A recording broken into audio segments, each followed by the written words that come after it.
असम में भारतीय वायुसेना के विमान हादसे में 5 जवानों की दर्दनाक मौत हो गई है। इस विमान हादसे के बाद तमाम नेताओं ने अपने बयान देने शुरू किए। इंडियन एयरफोर्स ने भी इस हादसे की पुष्टि की। इसके बाद अब राहुल गांधी, जो कि लोकसभा में नेता प्रतिपक्ष हैं, उन्होंने पोस्ट कर दुख साझा किया, शोक व्यक्त किया।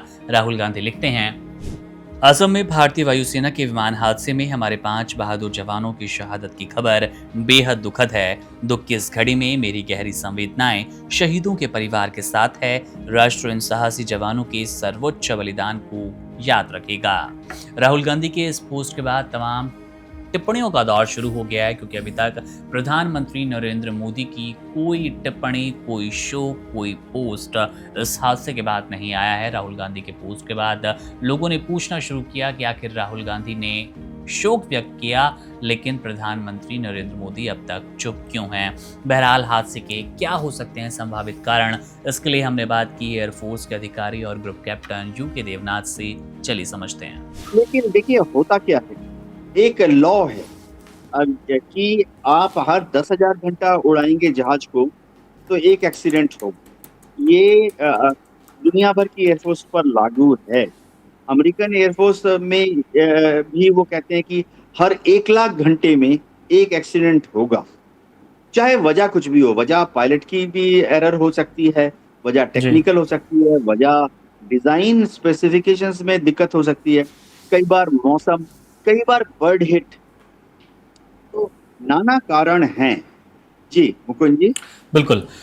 अश्विंदर सर, आपके पास लौटना चाहेंगे। और बहुत अच्छे से देवनाथ जी ने समझाने की कोशिश की और यही बात आप भी बता रहे थे, लेकिन जो कन्फ्यूज़न थी, हम जैसे पत्रकार भी कह सकते हैं, आप और आम जनता के बीच, कि आखिर बदले क्यों नहीं जाते हैं विमान, और शायद इनकी उम्र पूरी हो जाती है, उसके बाद भी वायुसेना या तमाम हमारी दूसरी सेना इस्तेमाल करती है इन विमानों का। लेकिन इसके पीछे की कहानी कुछ और। हमें आज पता चला कि ज़ाहिर तौर पर उनकी उम्र और बढ़ाई जाती है, अपग्रेड किया जाता है।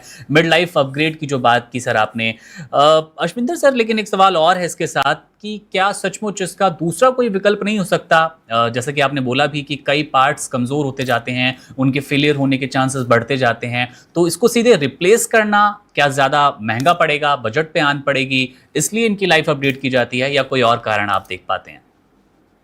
देखिए, सबसे पहले आप देखिए जो जहाज होते हैं उनकी कीमत कितनी होती है। आज जब हम बात करते हैं कि कोई 5th जनरेशन फाइटर एयरक्राफ्ट खरीदना है, तो सीधा $80 मिलियन, $100 मिलियन, $120 मिलियन, $150 मिलियन। सोचिए, अगर $100 मिलियन का हम एवरेज लेते हैं, मैं इस एवरेज के अंदर क्या उसके वेपन सिस्टम्स, उसका मेंटेनेंस, उसका इंफ्रास्ट्रक्चर इंक्लूडेड है? नहीं है।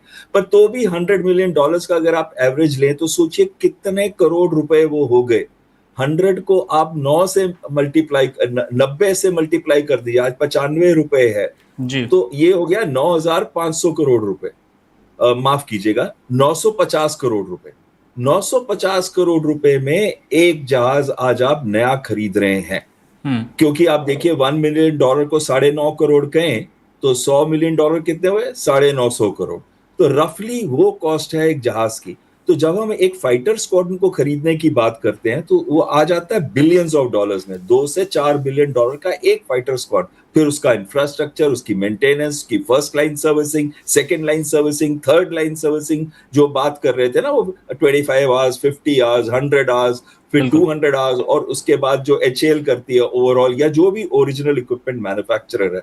तो हम्म। कॉस्ट, आज जो एक्विजिशन की कॉस्ट है वो बहुत बढ़ जाती है। तो हम क्या करते हैं, हमारी एयरफोर्स क्या करती है? देखिए, कुछ हम रखते हैं, लेट अस से 25 to 30% मोस्ट एडवांस्ड एयरक्राफ्ट, और वो हम एकदम रखते हैं नए, जैसे अभी हमने रफाल लिए और रफाल ले रहे हैं 114। फिर एक हम 50% रखते हैं जो मिड टेक्नोलॉजी के होते हैं, जो कॉस्ट इफेक्टिव भी होते हैं, और उसको हम मिड लाइफ अपग्रेड करके उनकी लाइफ को और बढ़ा देते हैं। जैसे मैंने आपको बताया था, 60 AN-32 की मिड लाइफ अपग्रेड हो चुकी है, और जैसे कि आपको देवनाथ जी ने कितने अच्छे तरीके से समझाया कि कैसे मिड लाइफ अपग्रेड की जाती है। ऐसा नहीं है, वो पूरा साइंटिफिक प्रोसेस है, हर एक बिल्कुल। चीज चेक होती है। हम्म। अच्छा, उसके बाद जो अब बाकी बच गए ना हमारे AN-32 जहाज, उसमें से कुछ को हम क्रिसमस ट्री कहते थे एयरफोर्स में, यानी कि अब अगर, क्योंकि रशिया यूक्रेन का युद्ध हो रहा है तो वो पार्ट्स मिल नहीं रहे, तो उनको उधर से निकाल के सर्विसेबल पार्ट्स को टेस्ट करने के बाद लगाया जाता है। तो कहीं ना कहीं हमारे पास 50% मिड टेक्नोलॉजी के होते हैं और आखिरी 25% ओल्ड हो जाती है जब टेक्नोलॉजी। तो ये हमारी एयरफोर्स नहीं है, आप वर्ल्ड की कोई भी एयरफोर्स देख ले, और हमारी तो मोस्ट प्रोफेशनल एयरफोर्स है और बड़ा नाम है भारतीय वायुसेना का पूरे विश्व के अंदर। तो अगर हम इसको भी देखते हैं तो हम नियरली वो फॉलो करते हैं। इस समय क्या हो गया है कि जो हमारा एलसीए जिसने रिप्लेस करना था ना हमारे मिग 21 को, तो मिग 21 तो सारे फेज आउट हो गए, लेकिन मिग 21 फेज आउट होने के बाद हमारे पास सिर्फ 40 एलसीए है इस समय, जिसमें से एक क्रैश कर गया था, आपको याद होगा, 2 क्रैश कर चुके हैं। तो लेकिन 2 क्रैश कब किए हैं? 15 साल के अंदर 2 क्रैश हुए हैं, जब से ये इसका उड़ना शुरू हुआ है जी, तब से सिर्फ 2 क्रैश हुए। F-35 का मैं आपको बता रहा था रेट 1 एयरक्राफ्ट पर ईयर तो है ही है, इससे ऊपर भी जाते हैं वो लोग।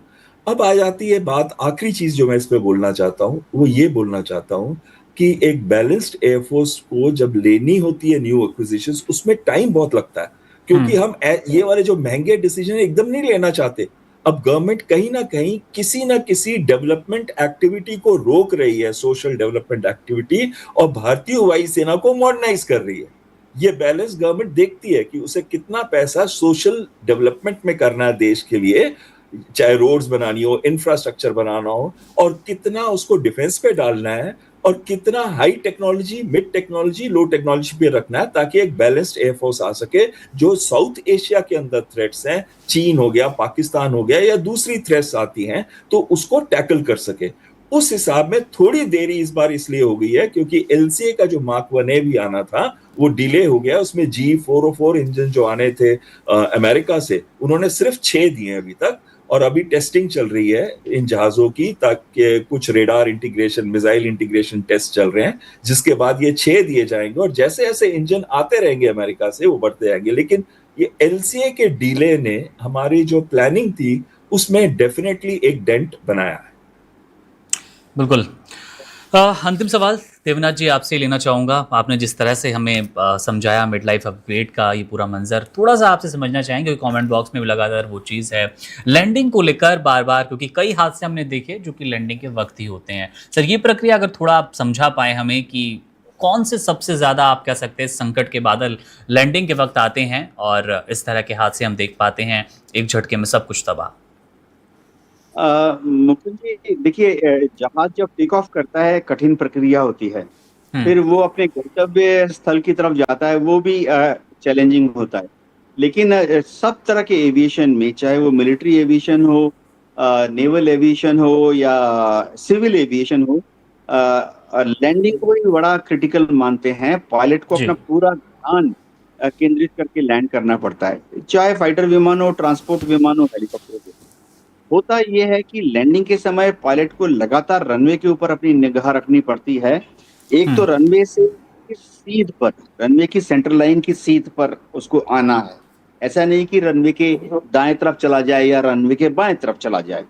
इसी तरह से रनवे में जब वो लैंड करने आ रहा है तो एक होता है अप्रोच एंगल, कि आमतौर पर अप्रोच एंगल ऐसे समझूंगा कि जिस एंगल पर वो रनवे की तरफ उतर रहा है उसका धरती के साथ क्या एंगल है। दर्शकों को थोड़ा मुश्किल लगेगा, लेकिन आमतौर पर देखिए 3 डिग्री ग्लाइड स्लोप ऑप्टिमम माना जाता है ट्रांसपोर्ट विमान के लिए। तो ग्लाइड स्लोप पायलट को मेंटेन करना पड़ता है।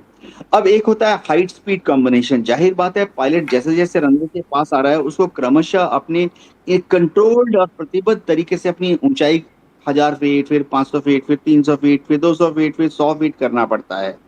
तो इसके लिए बहुत जजमेंट की जरूरत पड़ती है। इसी तरह से स्पीड देखिए, जब जहाज नॉर्मली उड़ते हैं तो उनकी स्पीड 600 किलोमीटर, 500 किलोमीटर, 400 किलोमीटर होती है। ट्रांसपोर्ट विमान की बात कर रहा हूँ। तो जब वो लैंडिंग करने के लिए आ रहे हैं, समझिए टचडाउन स्पीड जो है, लैंडिंग स्पीड जो है वो आमतौर पर समझिए अगर 200 किलोमीटर है तो पायलट को क्रमशः अपनी स्पीड 400 किलोमीटर से 300, फिर 300 से 250, फिर 200 से 220, और जैसे ही रनवे पे टच करने वाला है उसको क्रमशः स्पीड को 200 किलोमीटर। तो काफी सारे पैरामीटर्स ट्रैक करने पड़ते हैं। तो एयरफोर्स में नहीं, सिविल एविएशन में भी काफी चैलेंजिंग है लैंडिंग। वैसे मैं एक रफ आइडिया दे दूं कि दुनिया जी। में जितने एक्सीडेंट होते हैं 25% एक्सीडेंट जो है लैंडिंग के समय ही होते हैं। जी मुकुंद जी। बिल्कुल, देवनाथ जी, बहुत शुक्रिया आपका सर, इतनी शानदार जानकारी साझा करने के लिए। बहुत से ऐसे दर्शक होंगे हमारे, जो शायद इतनी बारीकी से नहीं समझ पा रहे होंगे और एक रफली आइडिया के साथ जीते थे। अश्विंदर जी, आपका भी बहुत शुक्रिया वन इंडिया को वक़्त देने के लिए और इतनी महत्वपूर्ण जानकारी वन इंडिया के दर्शकों तक पहुँचाने के लिए।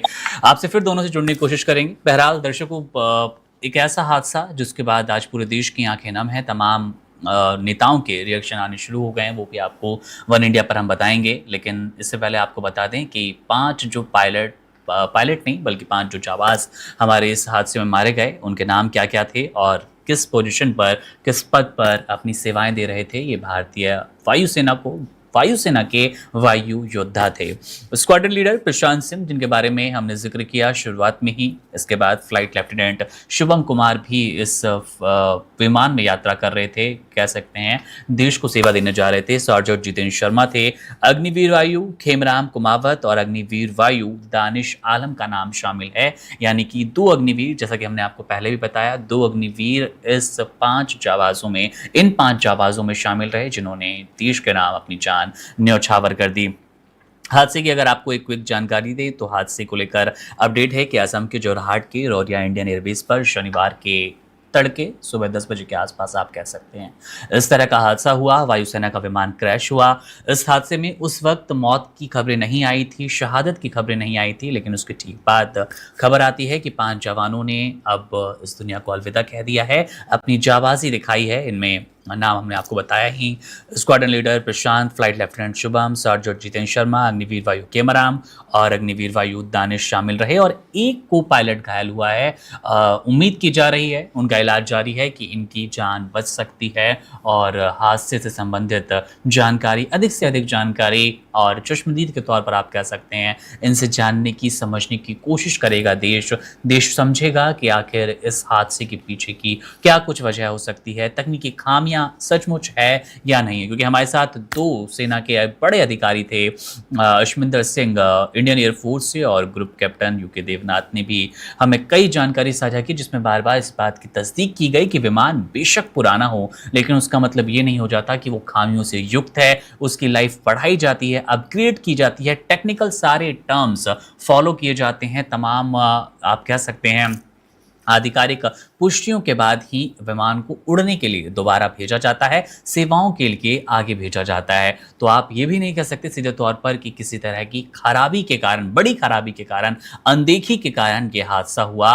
और जिस तरह से यूके देवनाथ जी ने एक निर्धारित संख्या बताई कि इतने घंटों में विमान हादसे होते ही हैं, इस तरह का प्रचलन है वायुसेनाओं के लिए और दुनिया भर में समझा जाता है, देखा जाता है। बहरहाल अभी जांच का विषय है, क्या कुछ अपडेट मिलेगी, जो को पायलट जिनका इलाज चल रहा है अभी हॉस्पिटल में, उन पर सबकी नजरें रहने वाली है कि वो क्या कुछ जानकारी साझा करेंगे एक चश्मदीद के तौर पर और देश के सामने इस विमान हादसे का, इस बड़े विमान हादसे का सच आ पाएगा। AN-32 जो कि 40 से 50 साल पुराना विमान बताया जा रहा था और आसाम में क्रैश हुआ, 2 टुकड़ों में टूटा और उसके बाद 5 जवानों की मौत की खबर आती है। बहरहाल मामले पर हमारी नजर है, अपडेट आपको देते रहेंगे। मेरा नाम है मुकुंद, आप बने रहिए वन इंडिया के साथ। शुक्रिया। Subscribe to One India and never miss an update. Download the One India app now.